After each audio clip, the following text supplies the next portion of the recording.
Now it's more about how good is your game. The actual kind of crypto element is less of the focus now. They're underpinned by tokens in crypto, and most gamers won't even know that they are, because it's very much kind of now the crypto is the back end, the blockchain and the tech is the back end, and the front end is how good is the game. So I think we'll see continued improvement in the quality of the games that are coming through in blockchain gaming, and I think as a result we'll see a little bit, continued slow trickle of gamers from traditional gaming into blockchain gaming, because most of the time they won't even know that they are playing a blockchain game pretty soon. Hi everyone, welcome to another episode of GameLogic Behind the Games. I'm delighted to welcome Robbie Cochrane onto the pod today. How are you, Robbie? Yeah, I'm surviving, mate. Thank you very much. How are you getting on? I'm all right. I usually ask by starting with our guests about the weather, but I think it's pretty similar to us today, because most of my guests are in lovely west coast of USA, but you're not far from us, right? Whereabouts are you? Yeah, I'm in Nottingham, so it's I guess it's been fairly fair today. Little overcast, but nothing too out of the ordinary. The days are getting longer for sure, eh? That's it, yeah, absolutely. It's still light and it's nearly 5, which is a blessing.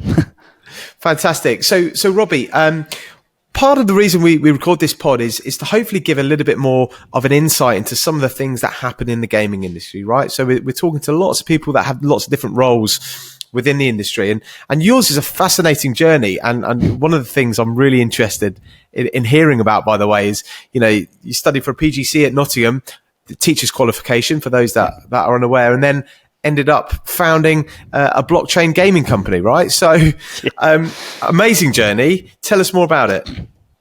Yeah, wow. I mean, I could go back really far. I'll maybe try and start to take it from the maybe let's say the education. So I did an undergraduate, a bachelor's in English and journalism. So I already kind of established sense of writing style. Read a lot of literature, journalism, and wrote a lot of articles and whatever.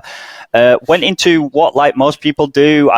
Straight out of uni, I did some manual labour for a family business, and then I went into a call centre role, working in claims handling. Got interested in some of the investigative claims stuff there, which aligns with my interest in sort of investigative journalism. But decided obviously this wasn't really massively fulfilling for me, so I went on to do a master's degree in script writing. So I did that part-time for 2 years whilst working full-time, so that was challenging, but we got it done. Then after that, I actually moved from my hometown in the north of England to Nottingham to be with my now partner, and this is where I did my PGCE, because she was a teacher and I'd always had a kind of interest in education to some extent. I didn't really want to be a teacher per se, but when I actually went to have a look at some of the schools, I actually kind of fell in love with the idea of actually kind of, being a teacher and, adding value to the educational world and these young people's lives. So I did that for 4 or 5 years. And during the later end of being a teacher, I started getting interested in education in general, and basically how actually I would like to think, a forward-thinking teacher. I was an English teacher from years 7 all the way up to 13 in the end, actually. I just started to introduce myself to A-level teaching. And I guess for me, I felt as though having teaching curriculums that were 30, 40, 50 years old was not as engaging anymore for these young people. So I started to incorporate, gaming in educational gaming. I called it gamified education. It's a big mouthful, but I talked about it actually at an event that I went to in crypto, where I talked about the importance of gamification in education, meaning, gamifying what you're doing. And generally speaking, I was quite interested in introducing tech into the classroom. I even did kind of cross-curriculum kind of lessons where I talked about, how maths was applicable in English and these types of things, and started to kind of bring some new ways of thinking to my teaching and learning, which the kids found really engaging. Typically you always have that difficult year 8 boys class where there's 27, 28 of them. All they want to talk about is football and whatever. So I started to incorporate their interest in English and why it was important and whatever.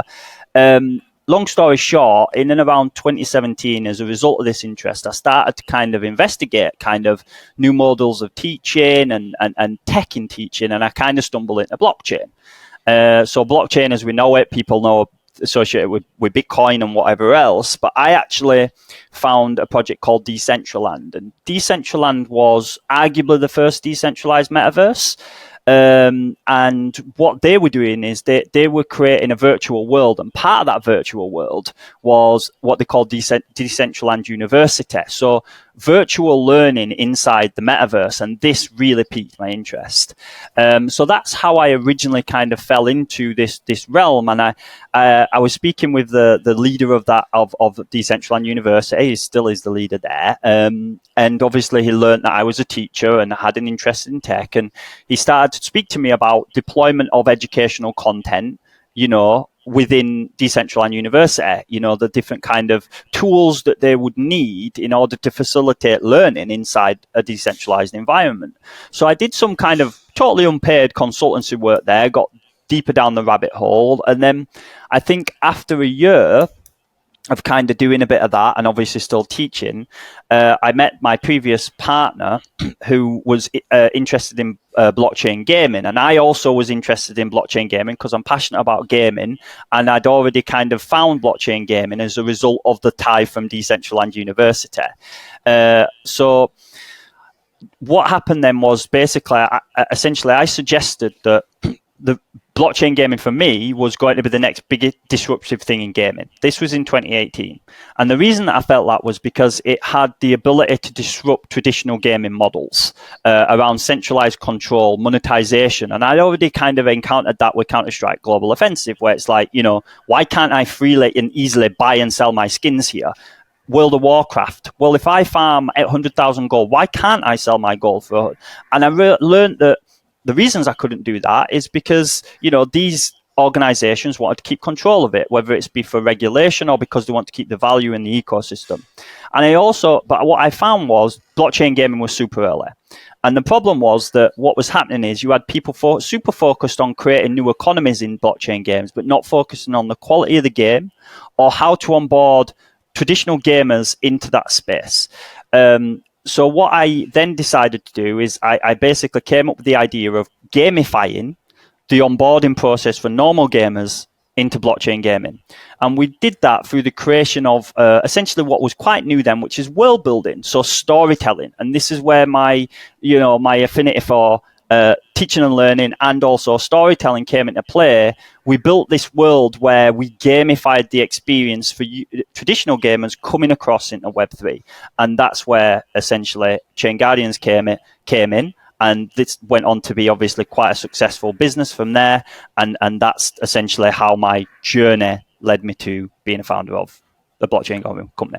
Wow, there's a lot in there, Robbie, and I've made some notes. And to be honest, I could speak to you all evening about some of these. So I'm gonna focus on a couple of things. Like, firstly, I love the link to gamification within education. And a lot of people don't know I used to be a special needs teacher, and similarly with yourself, I worked with a lot of kids, a lot of teenage boys, a lot of young lads that were struggling with ADHD and other kind of social and educational needs, and like you, I got very, very frustrated with the curriculum. They couldn't sit in a classroom like that. No. They couldn't. That wasn't the way they're wired. But actually, if you allowed them to apply themselves practically, and maybe that was a mechanics course or bricklaying, well, guess what? They don't behave badly, and they're interested, they're engaged, and their whole esteem is so much more elevated. 100%. So it was brilliant to hear you talk about that. And the other thing I want to pick your brains on, Robbie, on that as well, because I'm going to be having a pod with a couple of psychologists who I know quite well, and they work with us as a business, right? And they tell us, when we're babies, we're often encouraged to learn through play, and somewhere along the way we lose that, right? Yeah. And what play and gaming, especially for adults, that's a lot how a lot of people play. It really gives your brain that opportunity to wander and to go down different directions and really, I guess, get those creative juices flowing. But I think there's almost a stigma attached to it, isn't there? Like, you're wasting your time gaming and that's not important, and play, no, that's for babies and kids. But it's really not. 100% not. No, I mean, you totally get it. I can tell from the way that you're speaking here, and you kind of, your understanding around the psychology of it is like, well, let's just take actual world statistics, right? There is an entity, an NGO, I believe, called PISA, and I think it's PISA. And what they do is they essentially curate all of the results from the different European nations, and then what they do from there is they go right, which is the best performing nation in education. Until recently, the Scandinavian countries, in particular Finland, was right at the top of even international lists for performance in education. Those guys, and I went to visit Finland as part of when I was doing my PGCE, and I went into several schools in Finland. And up until I think it's the age of 7, not one child engages with any other type of learning other than through play. I.e., it's literally just play-based, and yet they still get better results. So they're not jamming down SATs at them at year 2 when they're 5 and 6 and whatever. It's like they do like what I think it's maybe 1 or 2 tests from 16 and 18 or something. And those tests are generally just used to inform a recommendation for the next steps for those students at 16-year-olds. So it's like, we recommend that you go into something more vocational or more academic based on the result of those tests. But critically, the young people still get to decide, actually, no, I still want to go to an academic course at uni, or I still want to go to a vocational course. And I think it's very much student-led, as opposed to curriculum, government decided kind of guidance around essentially people who, I'm sorry, we've had educational secretaries that haven't set foot in the classroom probably for about 20 years and do not know what it is about. So I think obviously we have to look at some of the successful models, and play is a hugely successful model for learning for young people. So you're absolutely right, mate. And what I really love about all those things you've mentioned, and also we did at Chain Guardians and some of the pioneering technologies and worlds that you're creating and pioneering, is that I think with all of those things, it's having the ability to kind of break from the norm. And I think sometimes it's a little bit of laziness, but I think for a lot of people, and if I think back, for example, to when I was coaching rugby, and you might turn up on a Sunday and you're getting kids to warm up and they'd be there doing static stretches, pretty bored, right? Yeah. And like, I started coaching, my little girl was there, and she's like, oh no, I ain't doing this.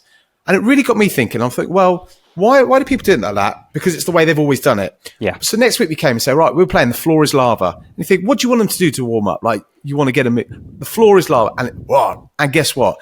Everyone wants to go and do the warm up then, and then 100%. And then you're playing Rob the Nest or whatever it might be, whatever these games are, and you and it just not by being particularly creative, but I guess what we're talking about, right, with the Finnish model and your model, is actually thinking, well, we could do this a different way, just because that's the way we've always done it doesn't mean we can't 100%. Evolve, right?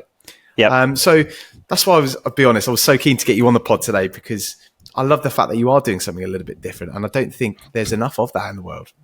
No, absolutely. I think people need to be brave to kind of challenge, what has been the standards for decades and stuff. And the problem is that because, especially in the UK, but probably all around Europe and certainly the US, we live in such a culture of accountability that people are afraid to take risks that is outside of the norm for the fear of reprimand and recrimination, right? And but I think with nowadays with disruptive technologies and obviously the kind of spatial sort of spatial computing, and also just think about it in terms of like metaverse, whether you think that we having a discussion here virtually is the metaverse or not, and on all the terminology around that, like there is so much more tools in our arsenal that we can use now to disrupt and change the way that we educate to basically, re-engage probably what I think is quite disengaged young people these days in UK education. But I think it's probably similar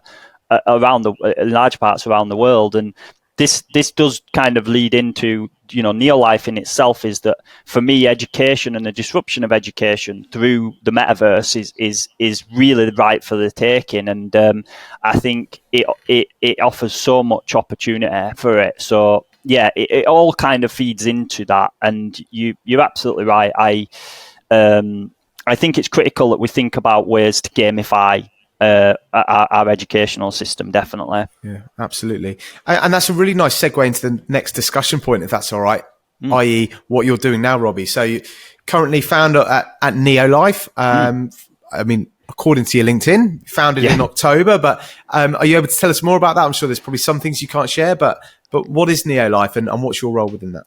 Yeah, so Neolyfe is essentially a virtual world which is empowering many user types really to basically enter and explore, and there are multiple kind of limitless really activities that people can do inside the virtual world. I think there are gamification layers that people will be familiar with, so the young people that love Roblox and Fortnite, the idea of farming materials and then using these materials to process and build things is something that a gamer would be able to do in Neolyfe. But we also have social layers, so the ability for people to basically come and interact with one another as an avatar in a virtual environment, attend kind of concerts and music halls and whatever else, all the way through to education.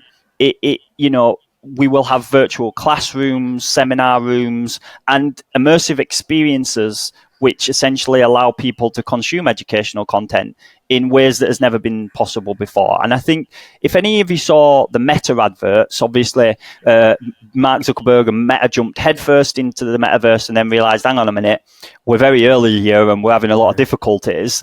But the adverts were very clever because what they were trying to portray through those adverts is the ability to basically create borderless, kind of low barrier to entry educational experiences which are otherwise impossible. So as an example, if I am a young person that's from a low socioeconomical family, I remember my mum, she was a single mum. We had milk tokens. I used to go to the petrol station with coppers to get a pound in so we could get from place to place, and my mum couldn't afford the school trips. She just couldn't afford them. And don't get me wrong, I appreciate what I'm saying to an extent is ironic because I appreciate some of this tech is quite expensive. Like if we think about immersive virtual reality, you need an expensive computer, you need an expensive headset. But if we think about if a school is buying several units of this tech, it's therefore in existence for indefinitely, right? Meaning that, multiple classes can use it, multiple students over a period of time. And what I'm getting at here is that we can create now the pyramids in Giza. We can create Mars in virtual space and have people walk about on Mars's surface and look around, and virtually touch things. If you're somebody from a low socioeconomic background or family, even if you think about these, communities in say, for example, in areas that we know more have low socioeconomical kind of communities like Africa or other kind of developing nations, and you start to essentially just break open this glass ceiling for how they can consume educational content, the disruptive force there is amazingly powerful. And I think that, it will have untold positive effects on kind of not just developing communities, but in the UK, let's just take what we know. The UK, I'm a kid, I can't go to the pyramids, my parents can't afford. I can't go to Paris on my school trip, my parents can't afford, right? Fine, we'll bring the Eiffel Tower to them. They can still experience it in VR. So this is what Neolyfe is. I mean, it's got gamification, it's got social, it's got education. And the idea is to bring this all together in one ecosystem where people, both creators, can create these experiences and users can experience them all in one place. Long-winded answer, but I hope that it paints a bit of a picture. I mean, again, I could ask you about it all evening. I'm not because we're limited on time, but it sounds amazing. And I guess the first thing I think of automatically, I go to my own kids and I think, how would they learn best? What are they going to enjoy more? And when they enjoy a topic, there's no coincidence that they learn more about that topic, right? And I think most parents would agree with that. 100%, yeah. And I think you take a student to watch a Shakespeare play, how it was written, meant to be consumed as content, versus you sit a student in front of a Shakespeare script, and the difference in engagement is astounding. Now, don't get me wrong, like probably most of these kids would still prefer to sit and watch a contemporary movie, but it just goes to kind of, from experience, the difference is large, and I think this is why what we're doing at Neolyfe in terms of around these different immersive experiences and its potential to be used for education is really quite powerful. Yeah, I don't know if you've been, Robbie. During half term, we've got these passes whereby we can go to different things, and they're called Merlin passes. And one of the places we can go is London Aquarium, and my kids love it. And obviously, it's cool seeing the sharks and the big fish. But there's a brilliant immersive experience there with a VR headset, which is educational as well. And guess what? They come away having A, enjoyed the most, but B, the part they learned the most from, because it's not reading the signs next to the tanks. Yeah. Getting the headset on and seeing the sharks and almost being able to touch and learning about the different species, that's what resonates with them, that experience, right? 100%. And I think one of the most powerful tools in a teacher's toolbox for extracting, developing comprehension and understanding, as you will know, is question and answer.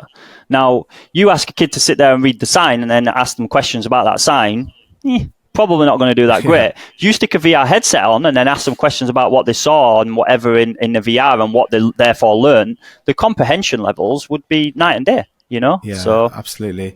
It's a fascinating concept. And maybe another time, Robbie, I might introduce you to a guy that I do some work with that he's amazing, called Russell Earnshaw, Rusty. Hopefully he's going to listen to this episode. The best coach I've ever worked with, really is. So obviously started as a rugby player, does a lot in the rugby world, that kind of expanded, works with lots of now very high performing sports teams, including England setups. He'll work with Google, and we're lucky that he comes and works with us. And amazing. He's a huge believer in gamification and play and the impact of just seeing things from different angles. And he would be a fascinating person for you to speak to. And I think some of the things you're preaching, he would be right on board with as well. So conversation for another time, but I thought it was worth flagging that. Always open to connect with both like-minded and non-like-minded people. It's good to kind of get people who challenge you as much as it is that reaffirm, right? So always open to that. Be more than delighted to connect with him for sure. Yeah, awesome. And then on to Food Tech Labs, which you're also co-founder of. Can you talk to us about Food Tech Labs and what you do there and what that is?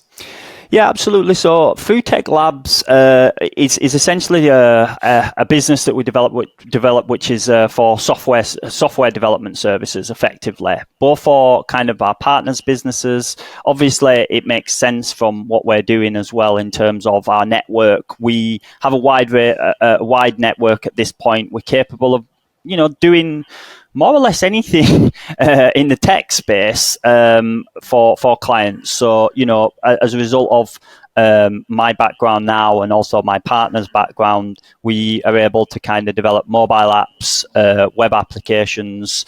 We can do front and back end web development, decentralized applications, NFTs. We can develop games, both in terms of Unity and 2D. We can develop 3D content and obviously games as well. So food tech is really the kind of services arm of what we do. And obviously it's great to have services business. It underpins the creative stuff that we do as well from a consistent revenue point of view. So we span this up and we've already got about 10 clients where we more often than not, those clients are needing like web app and web development work at the moment. But yeah, we're hoping to kind of obviously continue to build out our client list there and continue to take that from strength to strength. We have about 7 developers working for us at the moment, both front end and back end, and as well as several designers. So that's going pretty well too. And yeah, so if anyone's watching, they need software development services, reach out, let me know. More than happy to help. Nice one. You're a man of many talents. No, I think it's more that I'm a man that has many talents around me, so I'm not a developer myself. I have been exposed enough now to understand where different programming languages and how our system architecture kind of works, and I do some technical PM, but I don't code myself. I've built tech teams that do, I built tech businesses that do, but not actually do it myself. So maybe I'll teach my grandmother to suck eggs too much for that stuff. I should learn the language myself, shouldn't I? Love it. So if we're looking ahead to 2024, I mean, 2023, especially back end of 2023, there's a lot of turmoil in the broader gaming industry as a whole, and I guess also in that kind of blockchain blockchain gaming space as well. But what does 2024 and beyond hold, do you think, for first the gaming industry and then more specifically blockchain, Web3 and immersive worlds? Yeah, I think, it's really interesting. There's so many kind of, I think, contradictory arguments about the direction that gaming may go in general in terms of video games, right? Because, we have e-gaming, right? We talk about gambling or whatever else. So, but let's say honing on the video gaming, I think, obviously mobile still has a strong market. We can't write that off because, I think, 40-50%, I've heard figures from 40-50% all the way up to 80% of the world gamers, predominantly mobile. So we can't rule out, I think, mobile gaming as usual. In terms of PC games, a lot of the open world builders seem to be really popular. There's a new one that's just come out, and I've forgotten its name already. Is it like let me figure it. It's going to do my head in now, so I better find this out really quickly. Right. Just give me a second. Is it Enshrouded? Is it Enshrouded? Yeah, Enshrouded. It is Enshrouded. Okay, yeah. Enshrouded. And this is like one of the sort of open world survival craft games, right? Valheim won Game of the Year. Was it last year? I think V Rising did very well, and I think that we'll continue at The Forest. There was a lot of anticipation for The Forest 2. So I think we'll continue to see some of these open world survival crafts. I think obviously Roblox and Fortnite, they continue to dominate because of their target market, and they have got some of those elements in, don't they, around building and crafting. And this is why obviously Neolyfe has this gamification layer, because we understand that people love to do that. It's amazing for education too. Speaking of Minecraft club at my kid's school. It's brilliant. Yeah, I mean, I was speaking to one of my colleagues earlier, and they were saying their kids, they can't believe how many links they've made to form their understanding of the economy within Fortnite, right? And because they have to farm this for this and this for that and whatever, so you have to make links and they have to use maths to figure it all out. So it's quite useful. But yeah, I expect that to continue. I think we will see a continued slow trickle into the blockchain gaming market. Some traditional gamers will continue to move across there because in the blockchain gaming market, I think widely what's been understood is that in contrast to when I first entered the market in sort of 2018, early 2019, when there was a heavy focus on creating gamified economies, if you like, for token utility of crypto tokens and whatnot. Now it's more about how good is your game. The actual kind of crypto element is less of the focus now. They're underpinned by tokens in crypto, and most gamers won't even know that they are, because it's very much kind of now the crypto is the back end, the blockchain and the tech is the back end, and the front end is how good is the game. So I think we'll see continued improvement in the quality of the games that are coming through in blockchain gaming. And I think as a result, we'll see a little bit, continued slow trickle of gamers from traditional gaming into blockchain gaming, because most of the time they won't even know that they are playing a blockchain game pretty soon. Good point. Final question for you, Robbie. I've used up so much of your time, but thanks so much. My pleasure. Apart from Enshrouded, is there anything you're really looking forward to getting your hands on this year? I mean, I think Enshrouded is the one that's my friends sent me, if you know what I mean, and is I would love to also be able to find the time to play the Counter-Strike 2. I was a huge Counter-Strike Global Offensive player, and obviously with how busy I've been, I haven't had a chance to play the new Counter-Strike 2, but I've read mixed reviews. There is also, new biomes coming out for Valheim. I'd quite like to see those new biomes, because that was pre-access release and stuff. And there was another open world game called, is it Bell Knight? I think I want to have a look at. That was last year as well. So in terms of upcoming releases, I don't know, not necessarily, because I'm a little bit behind usually. Yeah. But yeah, there is a few games on my radar that I need to take a look at, is for sure. Nice one. I'm constantly able to add to my list just from talking to people about their list. So that's why I asked that question. Robbie, thank you so much for today. Like, it's been absolutely fascinating. Like, we've gone down a lot of different rabbit holes there. Really, really enjoyed our conversation. I'm really appreciative of your time. Thank you. Likewise, yeah, no, I really appreciate you bringing me on to talk to your community and stuff, and it's just always a pleasure to feel important enough to be interviewed. So thank you for that too. Absolutely. No, thanks again, Robbie, and I hope you see you soon. Yeah, thank you. Take care. Bye.